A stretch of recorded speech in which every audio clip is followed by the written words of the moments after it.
mobile phone, I'm told. Perhaps that's a little unfair. But he is a PhD student in Engineering Systems Division at the Massachusetts Institute of Technology, while pursuing degrees in physics, economics, and mathematics. Doesn't sound like he's trying hard enough. Maybe you could fit in a few more. From the University of Michigan, he developed a strong passion for the interdisciplinary study of complex systems. He's the recipient of a National Science Foundation Graduate Research Fellowship to pursue work which leverages big data collected from millions of mobile phones to understand the social and mobility patterns of individuals. He hopes these patterns may provide insights into fundamental human behaviors to help solve problems related to urbanization. So ladies and gentlemen, please join me in welcoming Jameson Toole. 1, 2, 3, 4, 5, break down, baby.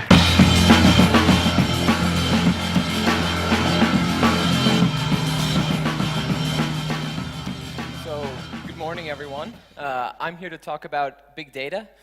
This is kind of a buzzword lately, and I think it conjures up images of server farms with blinking lights and spinning hard drives that are taking petabytes of searches and tweets and using them to generate business intelligence or maybe targeted advertisements. And being a capitalistic American, I'm fine with targeted advertisements, but what really excites me as a data scientist is we're coming to a point where we can use this data and combine it with tools and people that can start trying to solve some big problems that we face as a society. So today I want to talk a little bit about ways that we can use big data and transform it into good data to help make the world a better place. So I hope by now at least a few of you have started to ask yourself, why in a talk about big data are there a pair of blue jeans on the front slide? So I thought I would start with giving you just a little bit about my approach to big data and how to generate insights from it. So I came across a blog post about a year ago from a small clothing retailer in Oklahoma City and called Blue 7, and they gave a few pairs of brand new blue jeans to some customers and said, wear these jeans every day and bring them back in 6 months, and we'll see what we can learn about you from the rips and the tears and the faded parts of your jeans. And so this gentleman in the bottom left here apparently favors one knee over another. This woman in the bottom right will always remember the day that she tried to paint her living room and ended up staining her jeans.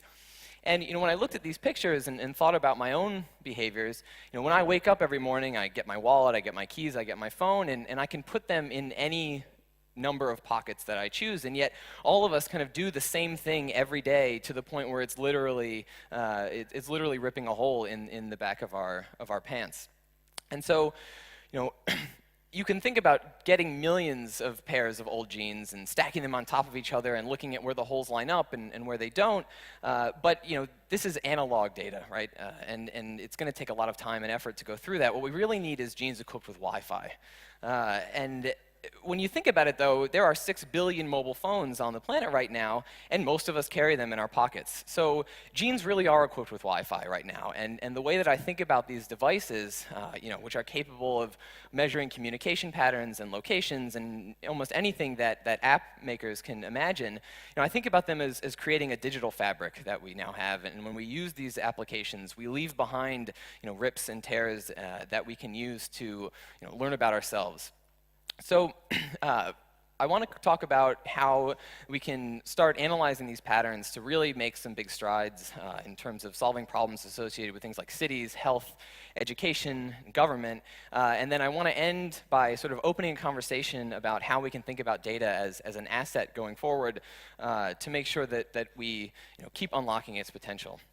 So my day job is a PhD student in the Human Mobility and Networks Lab at MIT, and a lot of what we do takes mobile phone data, so locations from where individuals are making phone calls, and tries to understand how individuals move around cities so that we can make them better places to live. So the movie that you're watching is actually data that I collected from my mobile phone with an application called OpenPaths, which essentially beams my location a few times an hour up to a server, and then I can download it and make pretty videos like this. And so the way I think about this is the city is kind of a pair of jeans, and my footprints are wearing patterns into this. And so my life as a grad student, as you saw, was pretty boring. I just go back from home to MIT every single day. But every once in a while, I get out and get down to New York or over to Chicago. And you can imagine now, what if we had this type of data and we do have it, for millions of people in a city. How could you, make public transportation more efficient? How could you come up with better, public health strategies? So one example of this is somewhat of a little pandering to the hometown crowd here. This is a study done right here in Stockholm that used mobile phone data to study what happened after the tragic earthquake in Haiti in 2009. So as I showed you, you can get location information from these phones.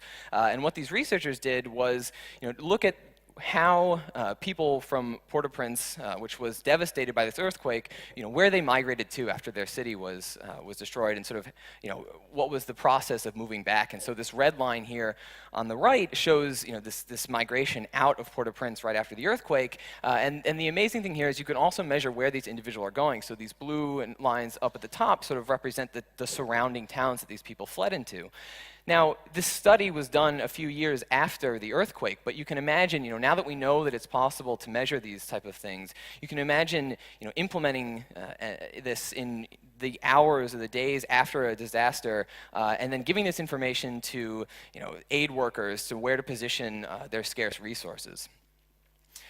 Moving on to health, I really like it when you can take an old idea, a revolutionary idea from a long time ago, and sort of reimagine it in a bigger or wider scope. So the map on the left is a pretty famous map drawn by a guy named John Snow, who was a physician in London in the middle of the 1800s, and he was trying to solve the mystery and help individuals who were suffering from these massive cholera outbreaks. And so he started just plotting on the map places in a neighborhood where cholera was occurring, and then he noticed there was a water well at the middle of all of these points, and he started thinking, maybe there's something about this well that's spreading malaria. And you have to remember here, this is before germ theory even existed, but by using this data, he was able to petition the local town board to let him remove the handle on this water pump.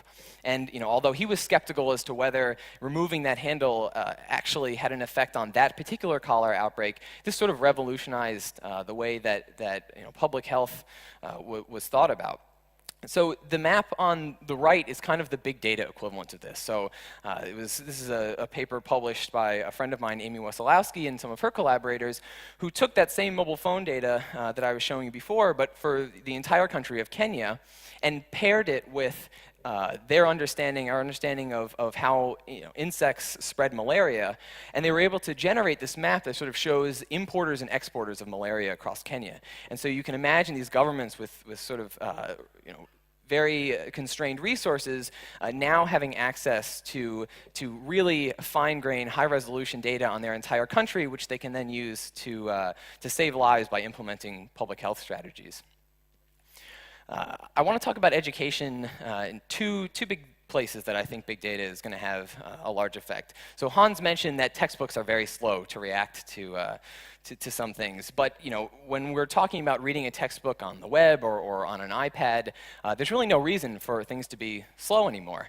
And so these digital books, we can build in data collection, data analysis layers to the books themselves that then give the readers maybe diagnostic tests or track things like how long you spend on a page, or even your eye movement as you're scanning a page, and then alter their content in real time to create a personalized textbook just for you that will give you more information when you need it and less when you don't. Some of you may have heard of another big disruption that's happening in education, which is the expansion of these online courses. So there's the Khan Academy, Coursera, and edX is now a partnership between MIT and Harvard. And this is really expanding access to world-class education and content to almost anyone with an internet connection. But what I find really exciting about these applications is that all of them have built into them this peer-to-peer learning structure. So if you go on to edX, and you're having trouble with one of the homework assignments, you can go onto a forum that they've set up and type, hey, I'm having a problem with question number 3, can someone help me out? And I was having a conversation with Ian Waits, who's the dean of the School of Engineering and also sits on the board of edX at MIT. And he was remarking how, the response time to these questions is incredibly quick, maybe 10, 15, 20 minutes. But then after, one person responds in English, you have individuals going on from, different countries all over the world and translating those responses in almost real time so that, everyone can read and learn in their own native language.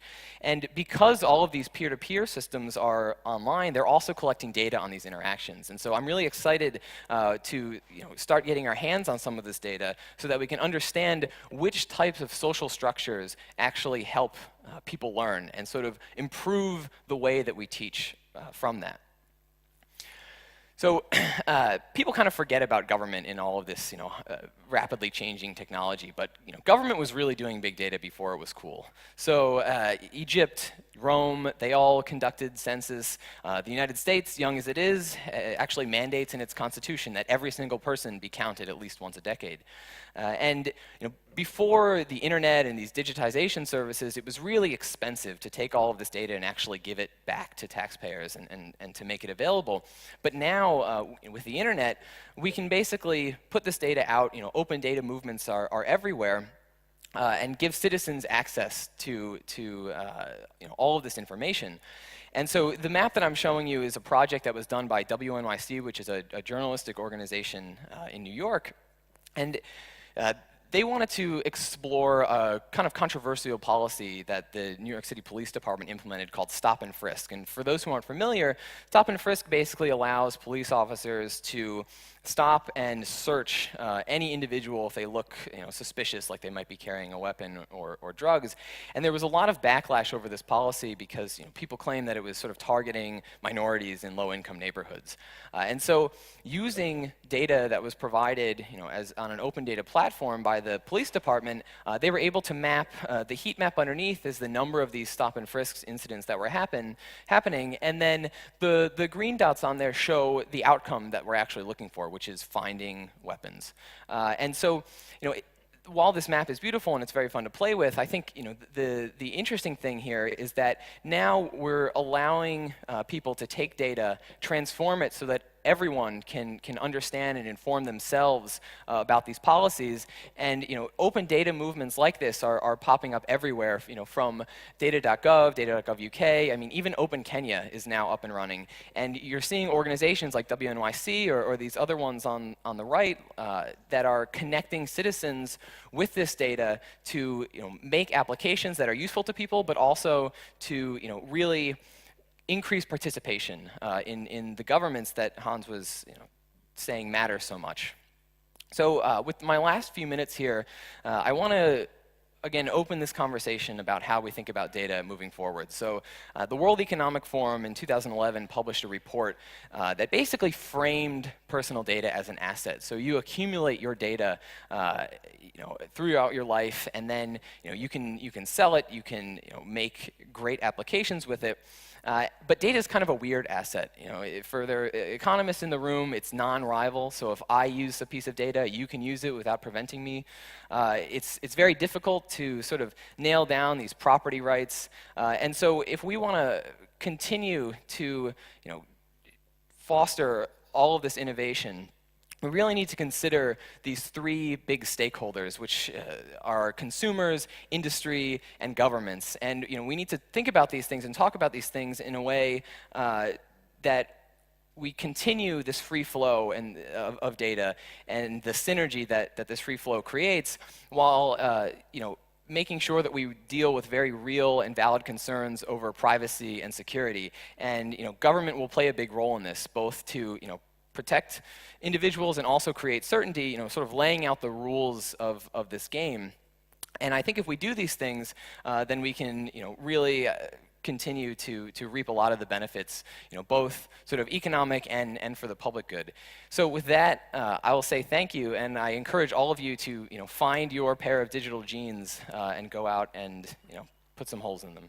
So. Great. Thank you very much, Jameson. Please join me, have a seat, and we'll have a brief conversation. Once again, the microphone is available if you have any observations or questions that you'd like to add to the conversation, as well as the Twitter stream. So let's start with giving you your gift.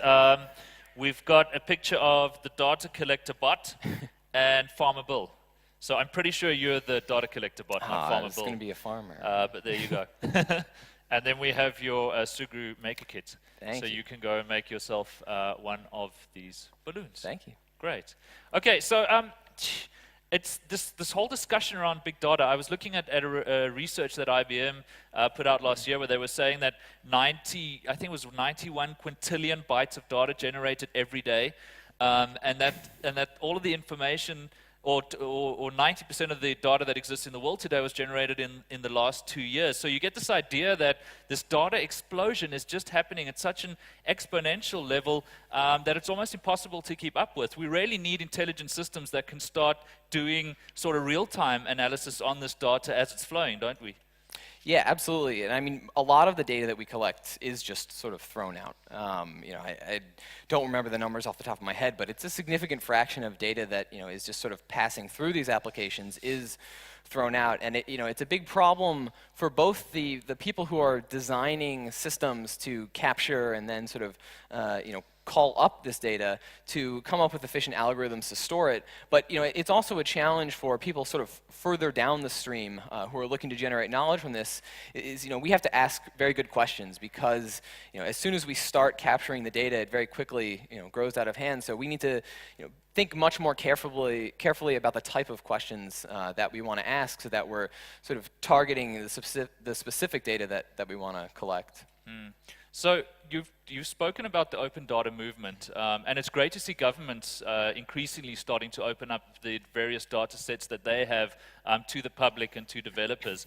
I've always found it curious that, well, not curious because it's kind of obvious why they do it, but mobile phone companies tend to be pretty guarded with their data. They're not so open about it. Where are the data stores in the world that you really wish we had access to right now? Where does the open data movement need to move to next? So, first of all, I mean, there are very real reasons why mobile phone companies are guarded about this. I sign many non-disclosure type agreements when we get this data because there are very real privacy concerns with this. My hope is that we don't sort of overreact to these concerns to the point where we can't help solve malaria epidemics in Africa because of that. But in terms of data that I would really like to get my hands on, I mean, Facebook right now has 800 million users, and they recently published a paper from their data science team that says, I think somewhere around 400 million of those users log on 6 times out of every 7 days. So that is an incredible amount of data that they're generating. And when they publish these papers, they'll sort of say, we're only considering people that have exactly 40 friends, and there are 50 million of them in our data set. And so these numbers, for any of you who are sort of statisticians, these numbers are kind of ridiculous when you start thinking about confidence intervals and all of that. So I think those type of social networks, Twitter sort of went through this issue where they started out as being this platform that everyone could sort of plug into and use that data, and then it turned out that they had to pay back some of that money that they took as investment, and you saw them turning to the data itself and closing off some of that access and guarding it because it's so valuable. So, moving forward, I would like to see some of these services, I guess, stay the platform for data rather than sort of, using it completely for internal revenue streams. Okay. Should we turn to Twitter and get some of the questions that are flowing in from there, Pom? Yeah, we don't have many questions, but you answered them all in your talk. There's one, somebody who says that it's a great idea, this open data, but it's so hard to get the data, so how can you unlock it? Yeah, so even in the US, if you try to go and download the census, it's a big pain. It just takes time to really think about formats and all that, all of those technical details, and a lot of the time I think governments are sort of ill-equipped to handle those technical things, and I think it will get better as maybe hopefully people in this audience go work and do those things. But it really takes, just getting in there, getting your hands dirty, and cleaning some of these data sets, and take a page from the open source movement. When you clean a data set and you make it work, put that back, give that back to the community, so that someone doesn't have to spend that time. Right.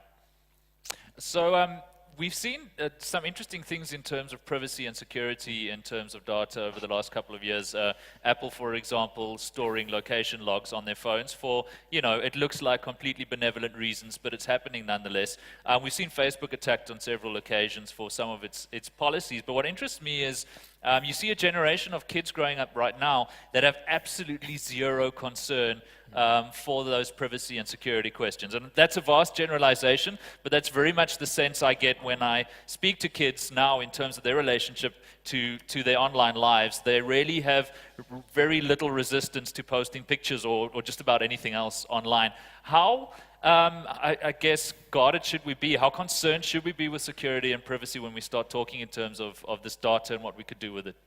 So I think, I think two things might happen. One is, if we all have the embarrassing pictures of ourselves tagged on Facebook, then it's not a problem anymore, because it sort of turns into one of those things where, like, oh yeah, everyone had that one night that got leaked onto Facebook. Yeah, everybody had their fingernails painted that one night. In terms of sort of the more nefarious uses of data and privacy-related issues, I think if someone wanted to go out and stalk you, they would just follow you. There's really no reason to go and hack into the mobile phone company and all that stuff. I think the scale that you can do something like that on is definitely where the privacy issues become important. But in terms of a lot of the fears that we have, I think some of them maybe have analog means that we're sort of okay living with.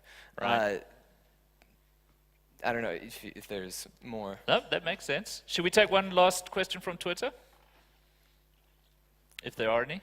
There's one other question. Where's most progress happening in terms of big data handling? So, I think you are seeing the Googles, the Facebooks of the world building the tools that will really push the boundary in terms of how we can store and access all of this data. So I'm not like a hardware guy. I don't, I may need to write an algorithm here or there to answer a research question, but I think you're still seeing a lot of these big tech companies remaining innovative because they sort of serve big data as their product. For people who, like myself, who we don't need to, fix the public transit systems within 10 milliseconds, like Google needs to serve you search results, we can sort of step back and think about, about these things a bit more carefully, and if our algorithm runs in a day or a week, that's fine. So I think the innovation is coming, from different places depending on what your role is in the sort of big data ecosystem. Okay, great. Well, that's all we have time for, so thanks Thank a you. lot, Jameson. Ladies and gentlemen, Jameson Toole.